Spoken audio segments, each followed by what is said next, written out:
Why have Bournemouth sacked Scott Parker? Of course, it doesn't make sense, especially when you're looking at the surface. Let's go through the fixtures.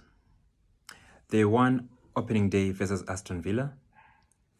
They lost to Manchester City. They lost to Arsenal. They lost to Liverpool. You'd have expected them to lose all these three fixtures. There's nothing surprising about that. Okay, the 9-0 is surprising, but, on their day, Liverpool can do that to just about any poor side in the Premier League. Now, I'm not going to make it make sense, but I'm going to try to make it make sense. But before I do, I just want to ask you a question. Do you think it was the right decision to sack Scott Parker from Bournemouth? Please give your reasons in the comment section, and I'll go through them, try to analyze them, and maybe you might make me understand why it is a good reason. Maybe you might make me understand why it isn't a good reason. But I'm going to come to it from this point of view. Those who watched the match versus Liverpool 9, Bournemouth 0. You will be able to, to tell me and show, even reflect on Scott Parker's sentiments. After the match, he highlighted that the squad was ill-equipped for the Premier League.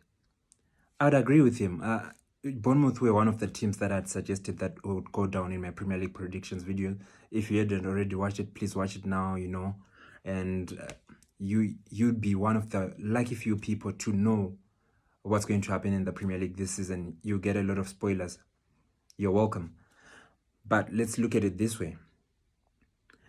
I think they've sacked Scott Parker because, give me a moment, because of the way he carried himself in that interview. I feel for him because he's frustrated. No manager ever wants to lose 9-0. But I think he just didn't express himself in the right way as a manager, as someone who was representing the Bournemouth brand. Because it seemed as if he started attacking the people upstairs, he started attacking the board, instead of maybe complaining a little bit to show that he hadn't been supported enough. Because he was alluding to how Bournemouth need more signings. I agree with him, but he went as far as to imply that this wasn't the last bad result they'd received. Which might be true, but you don't want to say that as a manager who is managing a group of players who you're going to be trying to give confidence to. You can't say that in public. I don't agree with that. So from Bournemouth board's side, I have a little bit of understanding as to why they've sacked him.